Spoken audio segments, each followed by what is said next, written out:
Alright, so in Chapter 5, we're going to cover dimensioning and annotating. Chapter 5. This chapter focuses on giving you the ability to dimension and annotate a model. After the novelty of having a really cool model in 3D wears off, you need to buckle down and produce some bid documents.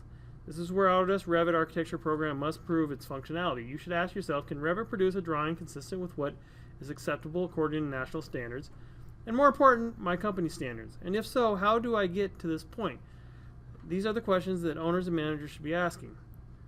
So basically, it's not good enough that we build a model. We have to be able to communicate with the people who are going to build the building what that means. And we can't just give them the model and say, here you go, it's all figured out. So there's still additional information that's going to be added to the model through text notes, through dimensioning, through sketches. There's just a lot of information that goes into a set of bid documents. So Chapter 5 is going to introduce us to the annotation tools and show us how we can add more information to the drawing than we already have. Remember, more information is not always better. Correct information is better. Clear information is better. Concise information is better. So you'll find some tools here where you can add dimensions to an entire wall with one click. Well, if those dimensions aren't to the right elements in that wall, it's all for naught. It's just a bunch of erroneous information. And you can make your drawings very messy very quickly by doing that. So I'm going to encourage you not to get a little overzealous with annotation and just throw a note on absolutely everything. Think about the message that you're trying to convey to whomever is reading the documents, and you want to be clear about it. So consistently we're going to talk about in this class and other classes this idea of communication and how we use the tools to communicate effectively. All right, selecting and applying dimensions. The answers to the questions at the beginning of the chapter begin with dimensioning and annotation. This is where you can start to make Revit your own. Also, you'll find that dimensions take on an entirely new role in the design process. I think you'll like dimensioning in Revit. It's almost fun. I don't know about that, but it's useful, I guess we could say. Before you start, however, let's go into one thing out of the way. You can't alter a dimension to display an increment that isn't true. So in AutoCAD, in the day, people used to go into dimensions and they would explode them and then they would type in whatever they wanted that dimension to say. Revit doesn't allow you to do that. And frankly, if you had done that in my office, I would have fired you. Because when they go to build it, are they going to be able to build it if you've just typed in a bunch of dimensions? No, you're probably going to run out of space. There's been many times that I've ran into issues in the field where somebody has exploded a dimension, typed in a dimension that they wanted it to be, and it didn't work because there wasn't enough room. Or didn't work for any number of reasons. So you can't do that in Revit. So that's a good thing. Which means you have to draw it correctly. Which means you may have to put a little bit more time into certain aspects of this. Alright. As you go through this chapter, you'll quickly learn that when you place a dimension, it becomes not only an annotation, but a layout tool as well. The dimension command has 6 separate types: aligned, linear, angular, radial, arc length, and diameter.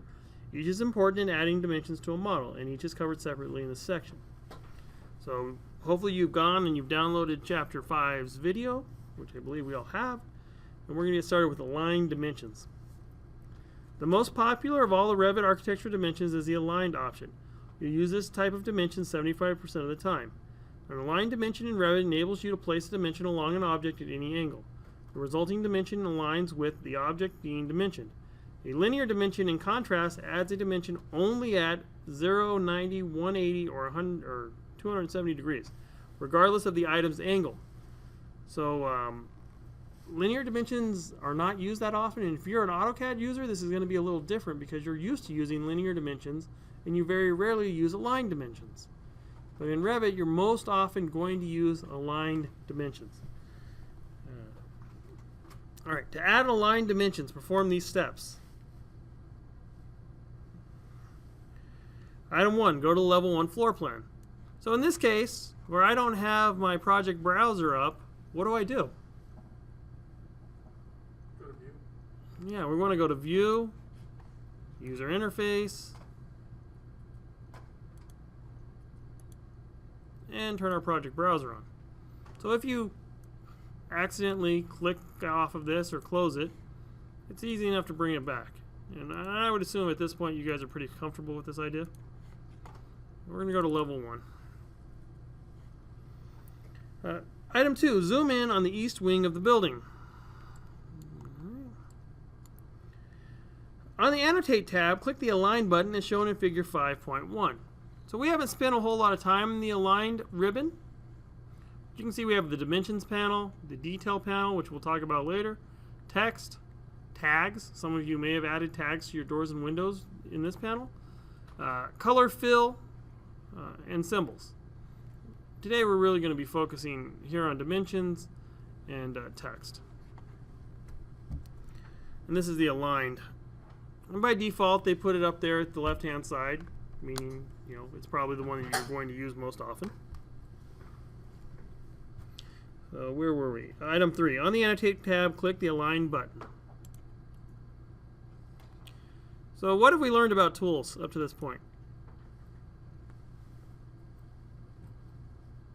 Escape tries to get out.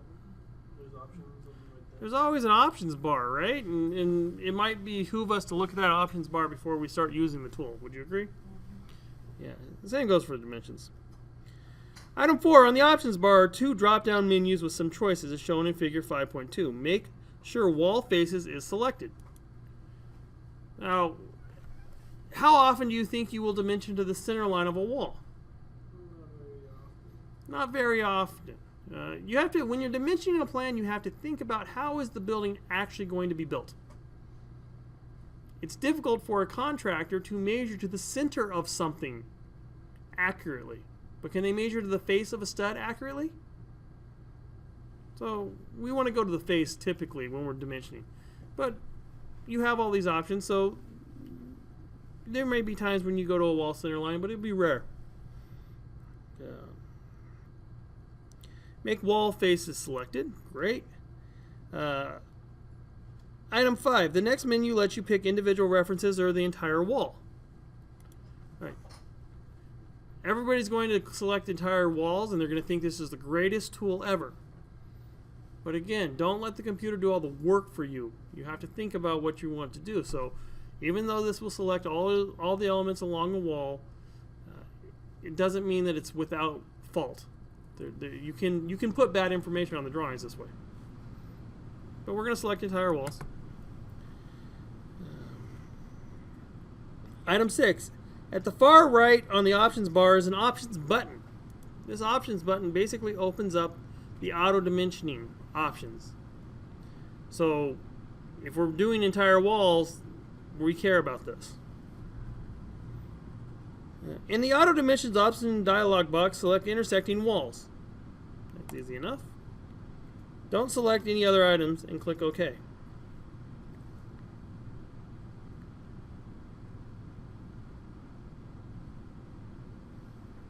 I'm going to hit OK here. Item 8. Zoom in on the north wall as shown in Figure 5.4. Item 9. Pick the north exterior wall. Notice that the dimensions are completely filled out.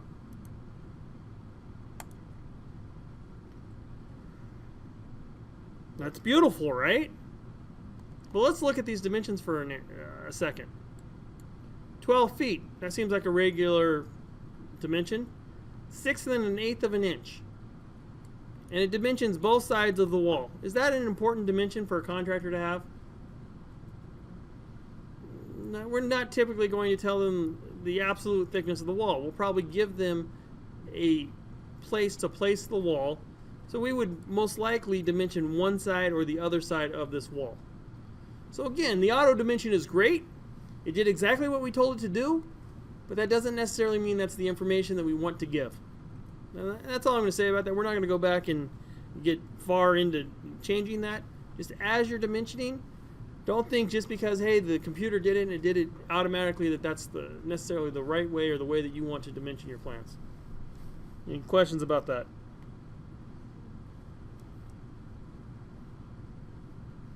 All right. Item 10. Pick a point to place the dimensions approximately 8 feet away. We already did that. In true Revit form, you're still in the command unless you tell Revit you don't want to be so. In this case, click the Options button on the Options bar, the same one you clicked before. Item 12. Deselect the intersecting walls option in the auto dimensioning options dialog box and click OK. Pick the wall again. Well, this time we only have one dimension because in the automatic dimensioning dialog box we didn't tell it to pick anything, so all it's going to do is pick the entire wall. Make sense? Alright, very good.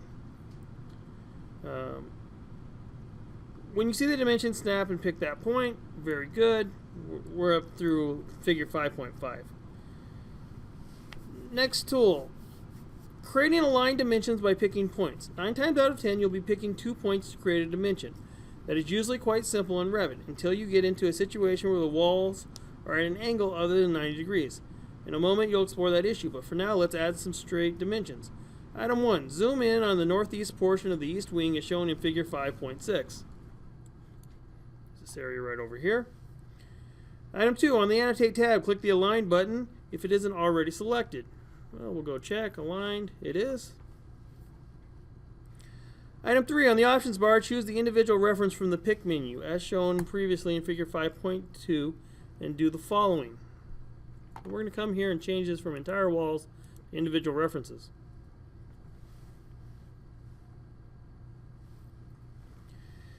Pick the outside face of the north wall marked item 1. So see, this is highlighting blue. I want to make sure I pick this piece because that's the stone below.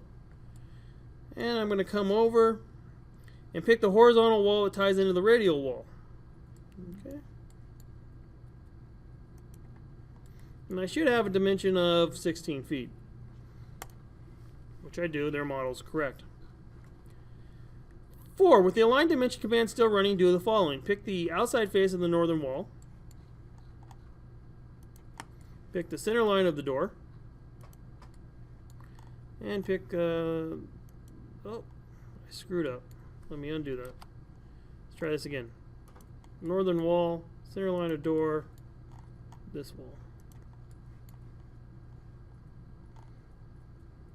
You guys are really going to like this next tool.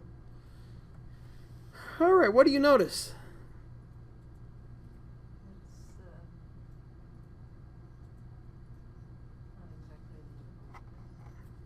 It's not centered. You see this EQ with a sign through it, which says it's not centered. By simply clicking this button, what happened? It took the door and it centered it in the wall. Wait, I don't have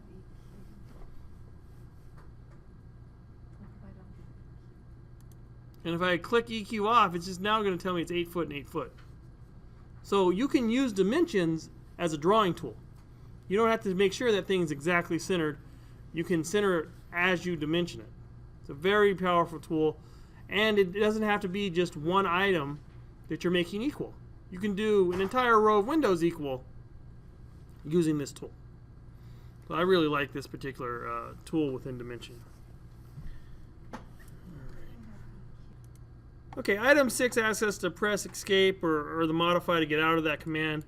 And now you can see we have 16 feet and 8 feet and 8 feet. If you wanted this to read EQ and EQ, you could click on it and simply click there and it's going to read EQ and EQ.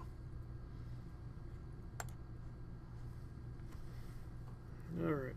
Is there a benefit to that, or both equal measurements? Isn't it I think depending on who you talk to, you'll get a different preference on whether it should say 8 feet or EQ.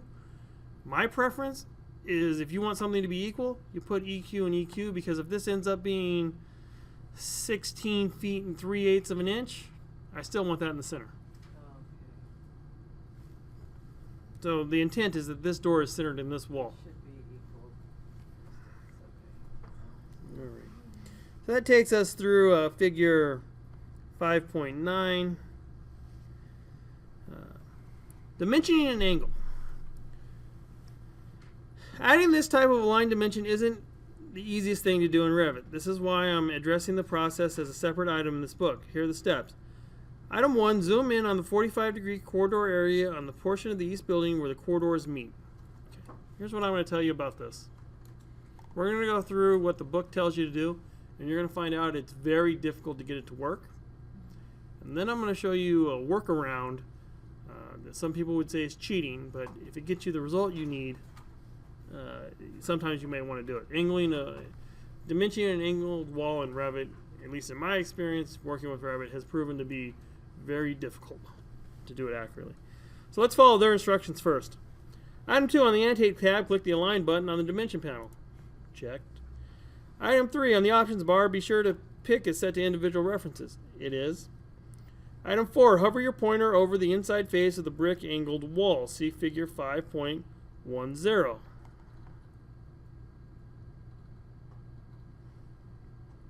Okay. Tap the Tab key until you see the square grip appear. Alright, so I'm hovering over this and I'm going to hit Tab. And by hitting Tab, what am I doing? I'm cycling through the options.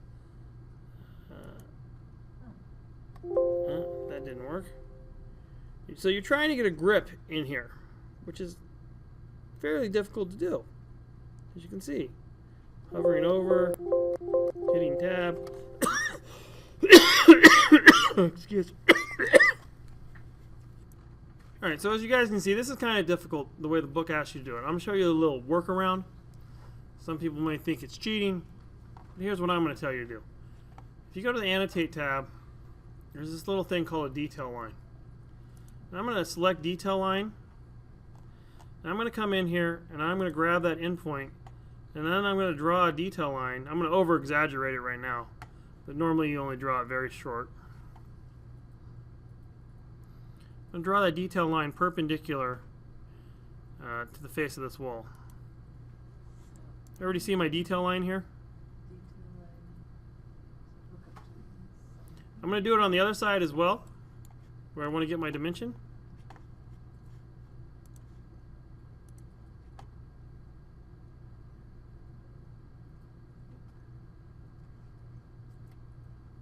Or actually, even easier to do than that is just copy this one down from here, because it's already at the right angle. Copy, base point, move it up here. Okay, now when I go to dimension, I have something to snap to that's easy to select. So if I go to a line now, I can snap to that line, and I can snap to that line, and I get my dimension. Is that the way the book tells you to do it? No. Is it the most correct way to do it? No. It's a workaround. But typically these lines that you're drawing here, see, I have them really long, they're going to be very, very short. You're not even going to notice them. It's essentially a tool to use as a workaround because dimensioning angled walls in Revit. Alright, so the book gives you one way to do it. I've given you another way. The downside of doing it my way is you can't edit the witness line and snap it to different places because it's snapped to this detail line now. It's not actually snapped to the wall. So the next step in the book is not relevant if you do it my way. The other downside is you're like, oh great, I got this line in here, my dimension's there. I'm just going to go ahead and delete this line. What happened to my dimension? It went away because I deleted the thing it was dimensioning to. It actually wasn't dimensioning to the wall. So if you really want to use the book's method, so it's snapped to the wall, and if the wall changes, the dimension changes, that's the most correct way. I have just found that trying to dimension angled walls in Revit, it just makes it easier to do it with a little detail line and get that information on the drawings.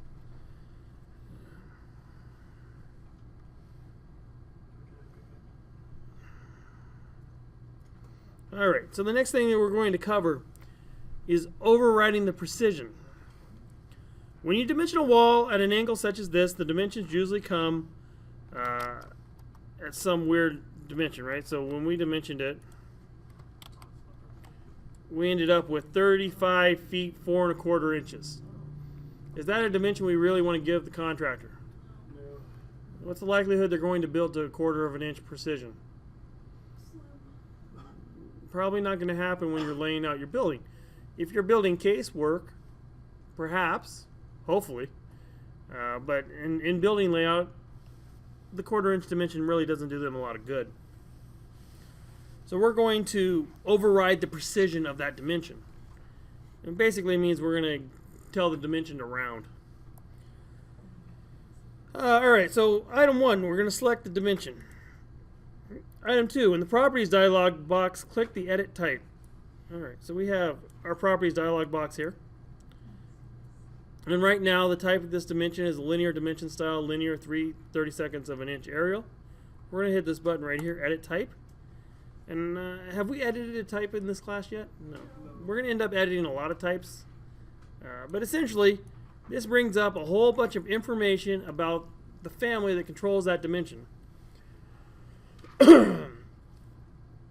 First thing you want to get in the habit of doing when you edit types, because they act globally. They control all the types of dimensions that are under that dimension or that type. You want to hit duplicate. And I don't care if this is you're editing a type of door or a window or a wall. Get into the habit of hitting duplicate. And also get in the habit of naming this so that it makes sense. So we're going to do add a hyphen and /quarter-inch here to say that this is a 1/4 of an inch precision. Item 5, scroll down to the text category. So we have a graphics category up here. If we scroll down, this is the text category.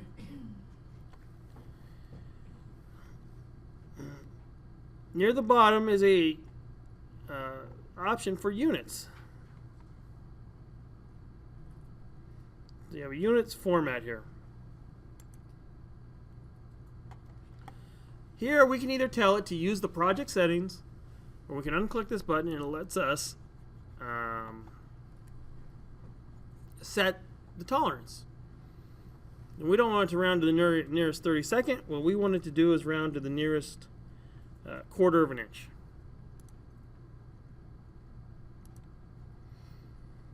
And then we're going to hit OK. And hit OK again. And hit apply. And nothing happened.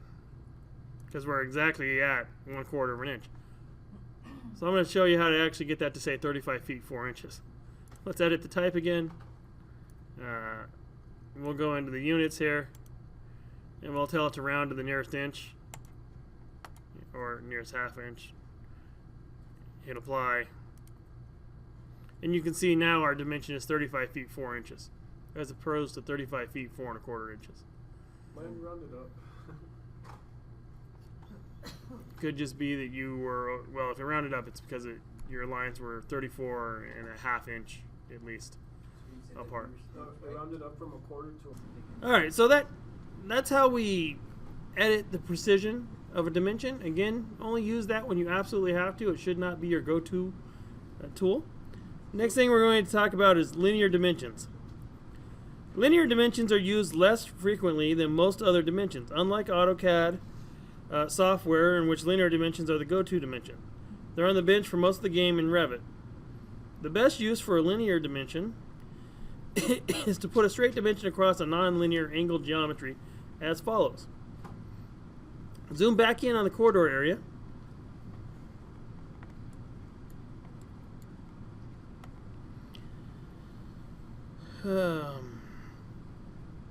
Basically, we're going to put a dimension from here. Doesn't want to select that. Why is it not selecting anything? So what you guys will notice is sometimes Revit's very particular about where you put your cursor and where you don't put your cursor. So, well, I just had it a moment ago. Now it's not going to do what I want it to do. So there should be a blue dot appearing.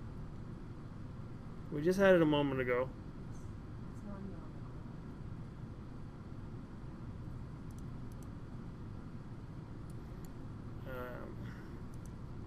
There we go. But this is basically what a linear dimension does, right? That's an orthogonal dimension of an angular element. Sometimes that's useful if you're trying to get the start and end points of an angled line, but it's not a dimension you're going to use very often.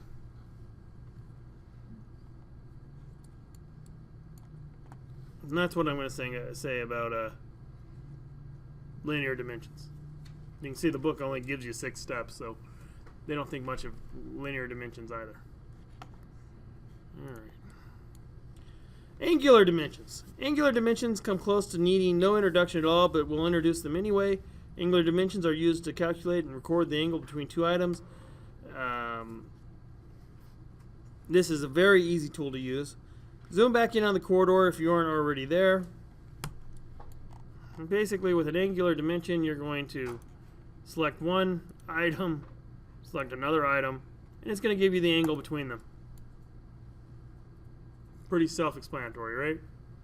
All right, so in the interest of time, we will move past angular dimensions. Radial dimensions. They're almost as hard as angular dimensions. We're coming here, we're going to select radial.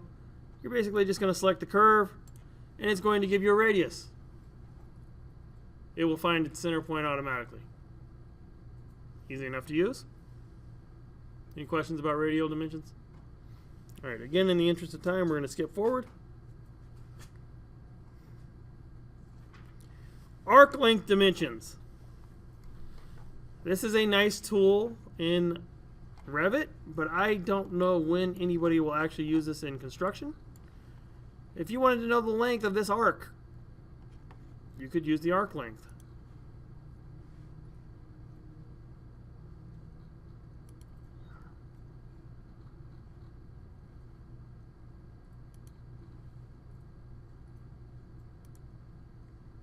Hold on one second.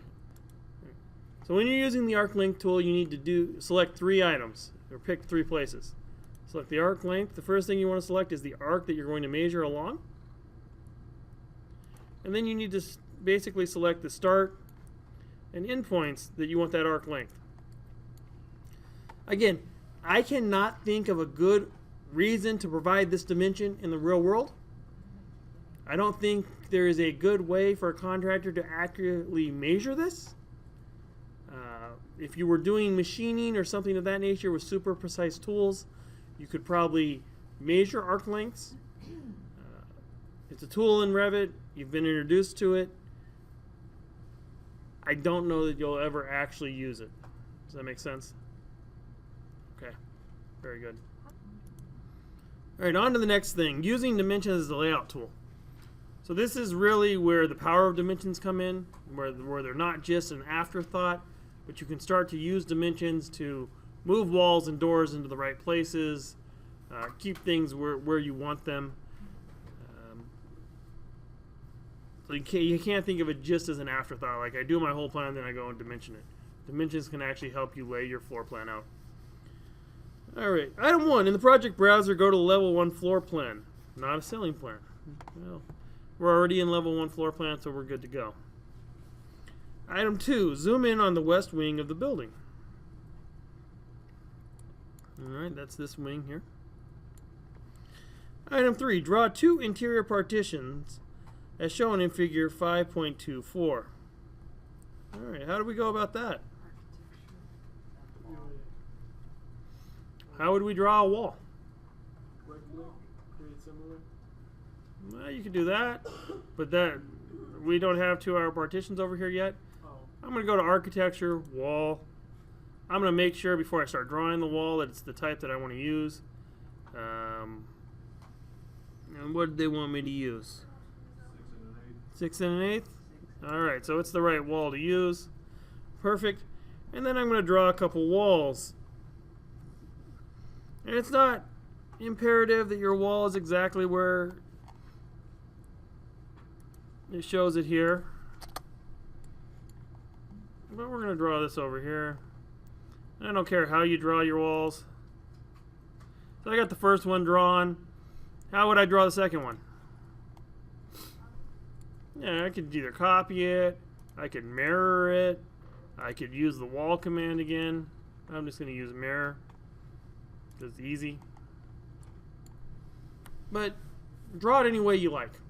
At this point, you should start to get familiar with using the different tools to accomplish your task. Alright, item 4, draw 5 more walls as shown in figure 5.25. They don't have to be equal distance from each other. Why don't you think they have to be equal distance? Because we're going to use the dimension tools to do that for us. So I'm going to type WA this time, and I'm literally just going to, oh well, they should maybe intersect, right? And then I'm going to grab this and I'm just going to do copy, multiple, 1, 2, oh, see I'm drooping, so they're not going in the same place.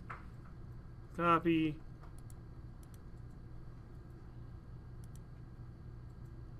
make sure I'm dragging horizontally.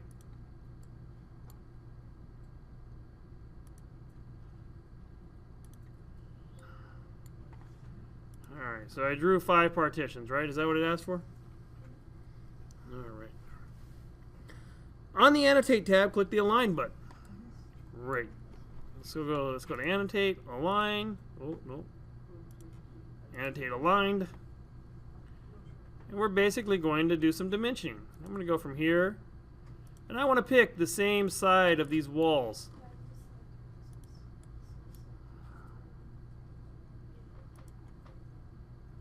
Like so, and then I want to pick the inside of this wall, and I'm going to pull these up. And what do we notice about the dimensions? They're all different. They're all over the place, right? So if I quickly want to put these in the same, make them equal, what do? Hit EQ. And what we'll notice is it moved the walls, right? Ever so slightly, but it moved the walls. So could I have taken that and got my calculator out and divided it into equal spaces and just, I could have done all that, but I wouldn't have been leveraging the tool to its greatest use.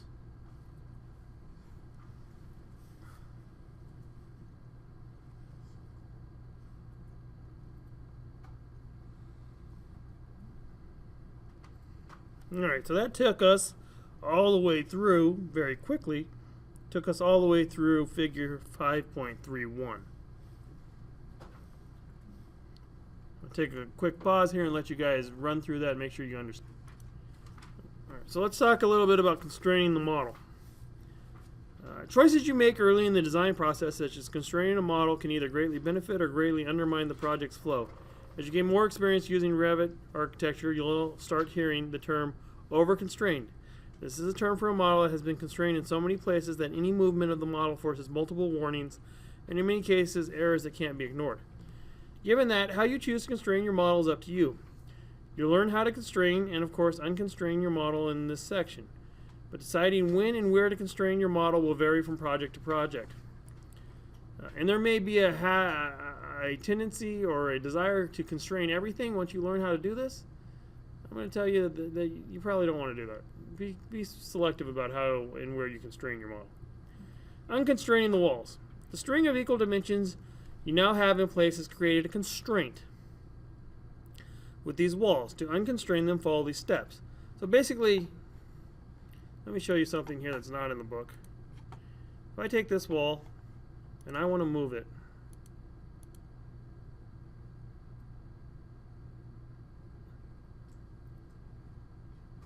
what does it say? Area can't be moved. Element is reversed. Element is reversed. Highlighted walls overlap. It creates a whole bunch of constraints, or basically a whole bunch of errors, right? Because they were all equal, and now I've moved something, and it can't keep them all equal because now I've moved it. So that's a constraint. And for the most part, really, if I want those walls to all remain where they're at and equal, I don't want to remove that constraint. But if I need to adjust one of those walls because, say, a client comes in and says, move that wall over 2 feet. I want a bigger office. This never happens. It happens all the time. So you will need to know how to unconstrain them. So we're going to follow the steps in the book. Select the dimension string.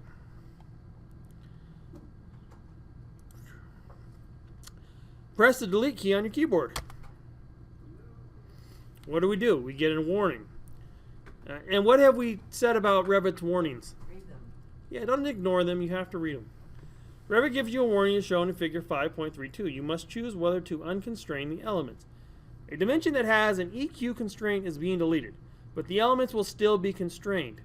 Push unconstrained to remove the constraints or OK to leave the elements constrained. So if you deleted that and you didn't read it and you just hit OK, what would happen? Those walls wouldn't be able to move. Yeah, those walls would still be constrained. You wouldn't have fixed your problem, right? So you have to make sure to read these warnings and read them carefully. We're going to hit unconstrained. Now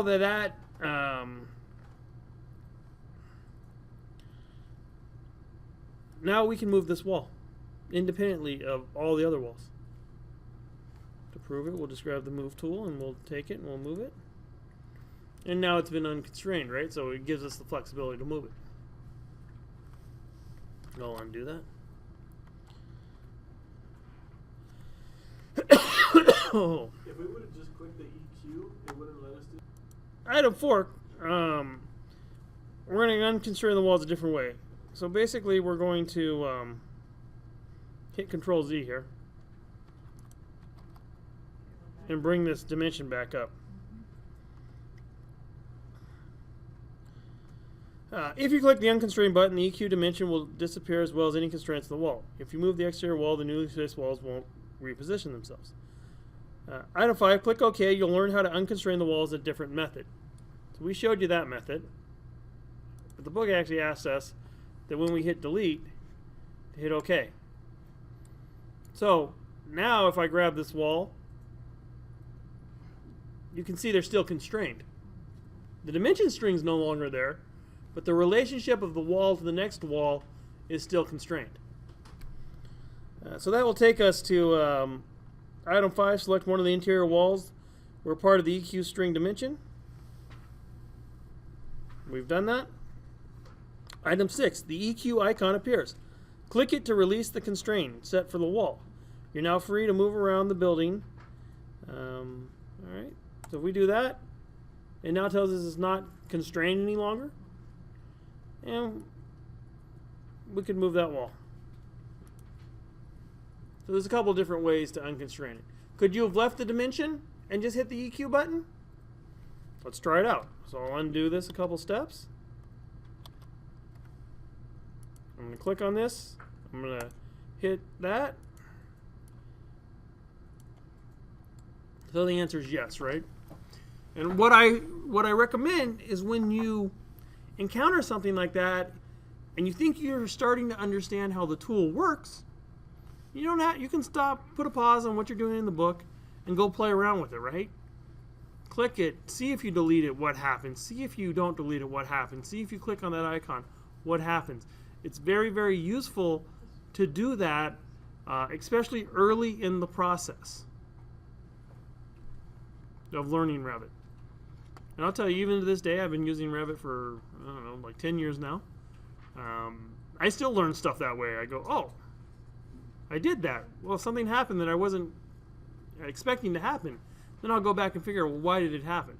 Now, what I will also say, if you're working, maybe not on the book project, but your own project, make sure you save it before you start going off and exploring a new tool with new options, because it's easy to completely screw your file up very quickly and not know how to get back to it. So it's always good to save and save often and save in multiple locations. All right.